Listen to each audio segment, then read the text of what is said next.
Oh, Nicky, you're so fine, you blow my mind. Hey, Nicky. Okay, I'm sorry, that was terribly cringe. Today, we're going to be hopping into a mod that I cherish very much, and you guys really enjoyed the last time we visited. It's the Age of Imperialism mod. And today, we're going to try and turn the Russian bear into a Russian monarchist bear that never bends the knee. Obviously, as we know in history, in the early 1900s under the monarchy, Russia wasn't exactly the most stable of nations. So today, we're going to try and change that and make Russia a nation that does not cave to pressure. And, you know, if we can stay under, Nicky, that would be great. It's a bonus goal, but I don't have that much confidence in myself. Also, before we jump into today's video, a whopping 91% of you guys who watch the channel aren't subscribed. So if you enjoy the content or keep finding yourself coming back to the channel, hit the subscribe button. Right, let's jump into today's video. Okay, so some prior news that I was not aware of. Age of Imperialism has had another update to the mod, and Portugal, Canada, and South Africa, and Australasia all now have content. Even more reason to play this mod again. So it seems that it really is inevitable. Now, I don't know too much about the different paths you can take per nation in Age of Imperialism, because we played a nation that was not Russia, and I didn't pay much of an attention to Russia. However, it seems like keeping Nicky is just not on the table. Either way, we are still going to have to go with Ion the 8th. So I'm hoping that Ion can... What is the... Wait, hold on. Ion. Is that John? Is that Russian for John? I need to know. I'm going to assume it's John. Emperor John the 8th, 7th. Is that 7th or 8th? I can't tell. No, that's 7th. Duh, idiot. Okay, anyway, John the 7th. We're still going to be leading with John the 7th nonetheless. I guess we can just choose which kind of path we go. I am going to go aggressive, but first and foremost, I need to think about industry. I need to build up a Russian industry that does not falter. And it's finally happened. The world has blown up in 1931. We've had the King of Italy die. The French Republic has fallen. Something bad has happened in Portugal, and now it is the Panic of 1931, the Black Monday, a world set on fire. All the negative buffs or debuffs have just hit me at once. We are now doing this Dark Clouds on the Horizon, which I think is when Nicholas II is going to die of his illness, and then John the 7th will take over. And then after that, I honestly think I might just go straight for economical rather than political, because whilst I'm fixing up the political situation, I could also be prospering from the economy that I built up prior. That sounds like a good idea. Let's do that. And so it begins. The Tsar is dead. Long live the Tsar.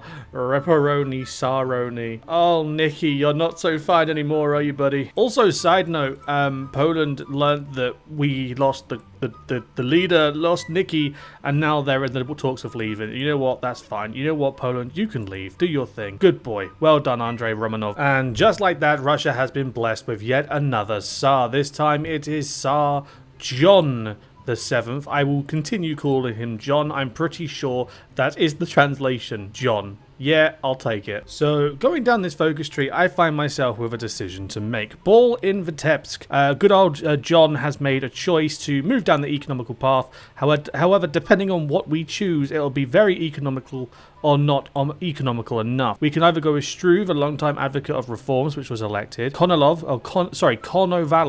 which is an entrepreneurial politician. And then we have Wrangel, which is a war hero and an unrepentant loyalist. Now, that could be good. However, that gives us war support. Konovalov gives us stability. And then Struve gives us, well, liberalism. And that's not really helping. You know what? Yeah, screw it. We're going Wrangel.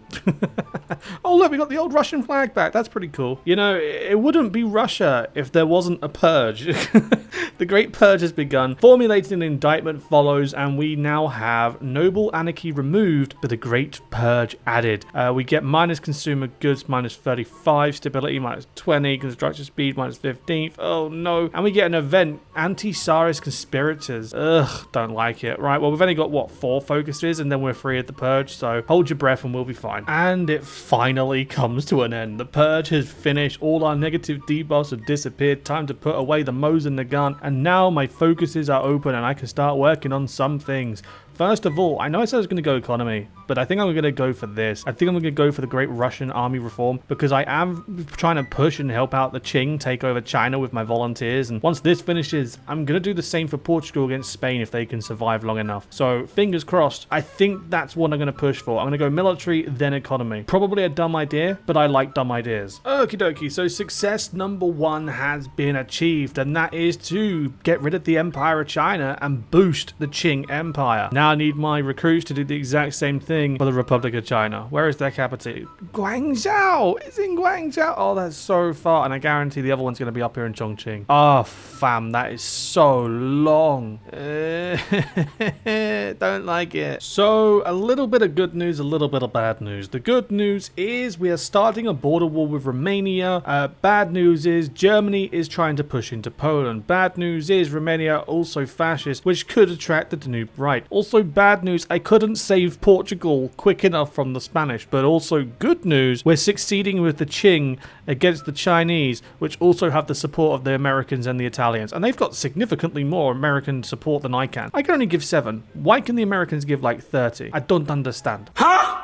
You know, we may have lost Portugal, but we have gained a far more powerful ally. We have managed to get a nice annexation of China, and Qing Empire is looking tasty. We also have the Empire of Japan too, and we also have Britain. In my faction, I also have the French. So if the Germans act up, hopefully it'll be Russia, France, Britain, Qing, and Japan all against Germany. Granted, India, this is an unknown factor. I do not like this, but we'll do what we can. But the Danube Reich and German Empire, these 3 are making me really uneasy. So I might be a little bit in trouble. I'm still waiting for this focus to finish so that I can finally get my factories working again, which have been just turned off since the initial purge. But Germany's declaring war on me. They have more troops than me. And I may have a little bit of an issue called equipment. I am not prepared. I don't know what I'm doing. They've literally just eaten... Chip, chip, chip, chip, chip, chip, chip, chip, chip. You know what? I don't know why that turned into a TV chime. I was going to say Belgium, but I accidentally said Poland, and in the way, it nearly evolved into Pelgium. I don't know what a Pelgium is, and that's why I was just like, chup, chup, chup, chup, chup. Listen, okay, give me a break. I'm filming this at like 9 o'clock at night after a long day at work. I'm literally living on limbs. I had heat stroke yesterday. I'm recovering. Oh, not good, not good, not good, not good. This is really not good. Okay, the Germans and the Italians had just gone after France, and I thought they could hold their lines. They cannot hold their lines. Oh no, that's not good. I'm desperately trying to ship some troops over there now to try and distract them. The Poles are now trying to hold as well. Oh my god, what are you doing? The AI, the AI for whatever reason is pulling off of the front line against the Poles. Why? Sorry, against the Germans. Why so stupid? Why? What? Okay, so rather than wait any longer, I decided to join, and this time I managed to call all my allies in with me. So we now have why are the Afghans involved? That makes no sense. Why are the Afghans involved? Oh my god. Okay, anyway, look, as I'm saying, we are not winning this air battle when they have 3,000. I have no idea what it is. The Germans just got hyper buff. I've just got to try and hope that I can maybe turn this around. Okay, I'm happy now. The Germans made a stupid decision. They decided to... Okay, never mind. They're far more powerful than the Danubians, but the Danubians are now at war. The Germans are now in trouble because the Danubians are friends with the UK. This is literally WW1. This is literally WW1. One person picks on another person, and that person brings in a friend because that person doesn't like the person who picked on the friend. Oh my god, honestly, European politics is just messy as ever. Okie dokie, guys, welcome back to the Great Grand Conflict, and things are looking a little bit, I'd say positive, but also negative. It's a mixed bag. So up until now, we've been barely holding on to Poland, but I finally have logistics. I finally have equipment, and I finally have artillery. Anti-air, not so much, but artillery, infantry equipment, and support equipment, this is the important ones. Now, I managed to obtain these by 3 simple things. 1, mass construction of military factories. 2, doing the yearly focus for boost war industry, as this makes my output a lot more and my military factory construction speed is a lot higher. So more factories, more output, more guns. And then the last one is this, using my political power to buy equipment. So right now I'm buying artillery and tanks, but just use my political power to buy infantry weapons and support equipment like I have been. And by doing that, we've managed to get some fully equipped divisions who are now finally pushing out of Poland into Eastern Germany. In the south, we were making some progress against Italy in the north. We then got distracted by the Swiss, who decided to break neutrality and join. However, the Brits managed to put a stop to that by taking Roma and coming in without an announcement at all. So now the Italians have been caught with their pants down, and God save the king, I suppose. Oh no! With the help of the French, we also managed to put a stop to the Kingdom of Sweden up in the north, who was an ally of the Germans, as is Denmark. But now it's literally just a waiting game. I'll just continue pushing, and hopefully we can put Wilhelm down as well as his friends. So yeah, I'll hit you up when something interesting happens. So it seems like my ideas for an easy grind in the east slowly came to a halt, because for some reason they are getting volunteers from America. The great US of A under FDR is sending volunteers to the menace behind this giant war. The one who started it all is getting support from America. I don't understand the logic behind it, but you know what, we'll go with it. But because of the American tanks and infantry are quite chunky and quite tanky, it took me a while, but nevertheless, we took Berlin. Berlin is now a Russian, baby. Well, technically Polish, but Russian.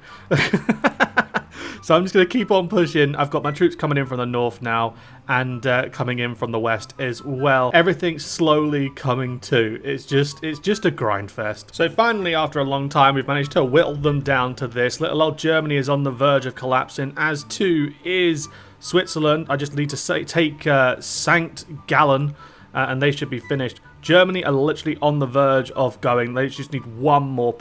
However, with that being said, I do want to show the spoils of war in the terms of death.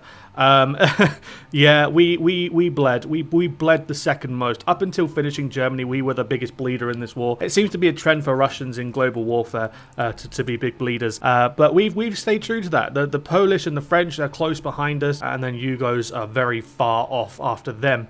The Afghanis have also bled fair bits. How is the Afghani theatre going? I actually haven't looked. Oh boy. Okay, they grew quite a bit. It's just as well I have allies over here, because I was not looking. Okay, right, time to finish the job. Right, okay, so Treaty of Berlin. I did realise I still had player-led conferences on, so I tried to make it as fair as possible. Most of southeast Germany went to the Danubian, so did northeastern Italy. Same situation with France. A lot of Africa went to the UK since they dominated the European or the African theatre. Down here went to the UK and Australia.